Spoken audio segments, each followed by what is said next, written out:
좋으신 주님의 은혜가 이 시간 우리 모두 함께 하시기를 바랍니다. 오늘 우리가 함께 나누실 말씀은 시편 30편 1절에서 12절까지의 말씀입니다. 성경에는 마라라고 하는 그런 단어는 두 가지의 뜻을 갖고 있습니다. 첫째로는 쓰다라고 하는 그런 단어의 뜻이고, 또 다른 하나는 괴롭다라고 하는 그런 뜻입니다. 이스라엘 백성이 출애굽을 하고 홍해를 건너 수르 광야로 들어가 사흘이 지났는데도 먹을 것도 마실 물을 찾을 수 없었습니다. 기껏 찾은 물은 써서 마실 수 없었던 그런 물이었고, 그래서 그곳이 마라가 되었습니다. 출애굽기 15장 24절 말씀을 보시면 백성이 모세에게 원망하여 이르되 우리가 무엇을 마실까 하매, 그 마라는 이스라엘 백성이 출애굽을 하고 원망한 첫 번째 장소이며 쓴물로 인해서 더 큰 고통을 토로한 곳입니다. 동시에 그곳에서 모세가 하나님께 부르짖었더니 하나님께서 나뭇가지를 하나 가리키어서 그 나뭇가지를 물에 던졌고 또 쓴물이 달게 변하는 그런 놀라운 기적의 역사가 일어난 곳입니다. 하나님께서는 바로 그 마라에서 하나님의 또 다른 이름 하나를 소개해 주셨는데, 나는 너희를 치료하는 여호와임이라. 그러니까 여호와 라파라고 하는 그런 이름을 소개해 주셨습니다.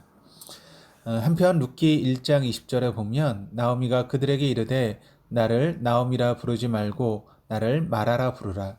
이는 전능하신 자가 나를 심히 괴롭게 하셨음이니이다.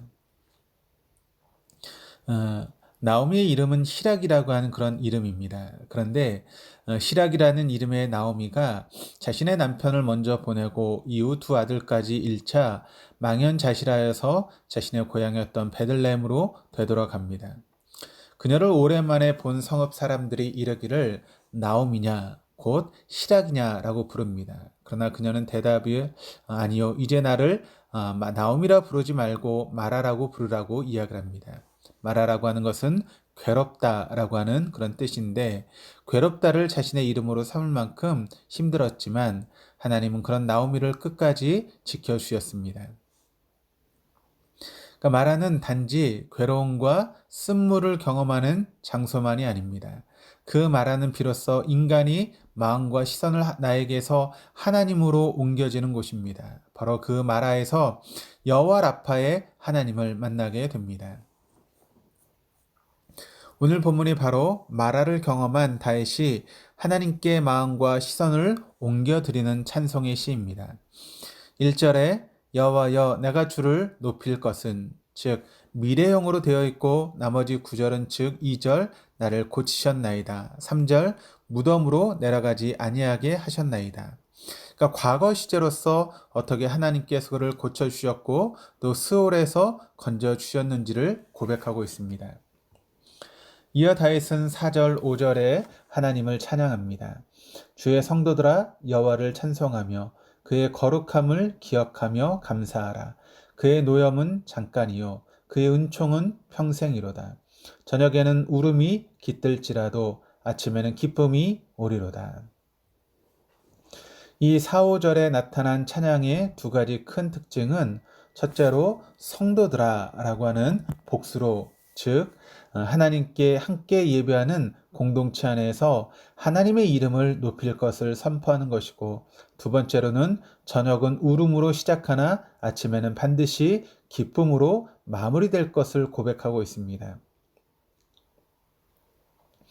이후 다윗은 6절에서 10절에 다시 과거 시제로 돌아갑니다. 6절에 내가 형통할 때에 영혼이 흔들리지 아니하리라 하였도다. 7절에 주의 얼굴을 가리심에 내가 근심하였나이다.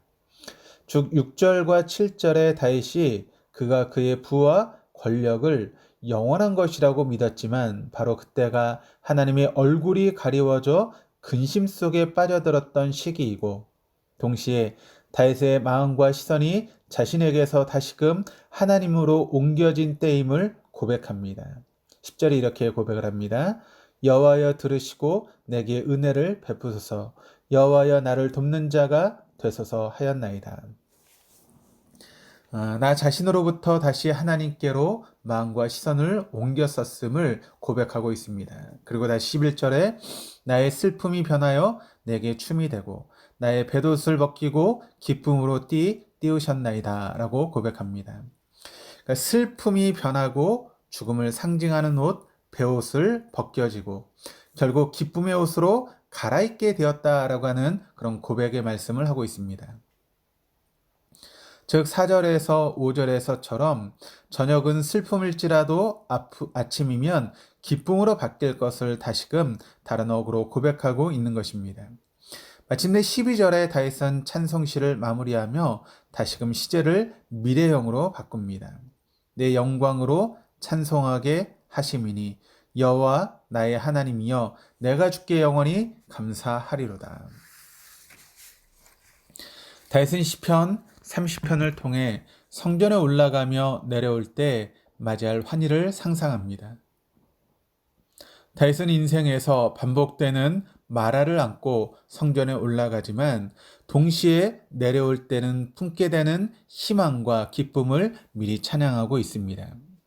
마치 가나 혼인잔치에서 포도주가 다 떨어져 반신반의하며 두려움과 걱정으로 6동항아리에 물을 아기까지 꽉 채운 하인들이 예수님의 말씀에 그들의 인생을 맡겼을 때 경험했던 그 기쁨, 놀람을 지금 다윗은 우리에게 소개해주고 있는 것입니다. 인생을 살아가면서 마라는 늘 반복되어 찾아옵니다. 그 시간은 분명 쓰고 아픕니다. 출애굽한 이스라엘 백성들도 물이 없어 목이 타들어갔고 그의 입술에서 불평과 불만이 쏟아져 나왔습니다. 나오미도 그의 삶에 닥친 마라로 인해 그의 입술에 가득한 말이 환희보다는 마라가 더 편했습니다. 그러나 마라 속에 갇혀있던 그들이 하나님의 말씀에 순종하여 쓴물이 단물로 변하는 것을 경험케 하셨고 마라를 쏟아내던 나오미가 시어머니를 지극정성으로 모신 며느리 롯을 통해 다윗의 할아버지 오벳을 선물로 가슴에 안게 해 주었고 이스라엘 중에 유명한 여인으로 칭송받게 되는 놀라운 역사가 일어나게 되었습니다. 그러므로 마라를 두려워하기보다 반드시 아침에 올 것을 미리 기뻐했던 다윗처럼 슬픔이 변하여 춤추게 될 것을 상상하며 들떴던 다윗처럼 오늘 하루를 비록 마라로 시작한다 할지라도 하나님의 말씀과 존전으로 나아감으로 나오미, 희락과 기쁨의 찬양으로 하루를 맞이할 수 있기를 바랍니다. 코로나로 인해서 우리 인생이 마라와 같습니다. 또 여러 가지 상황들이 우리를 마라의 길로 인도하는 상황 가운데 계시는 분들도 계실 것입니다.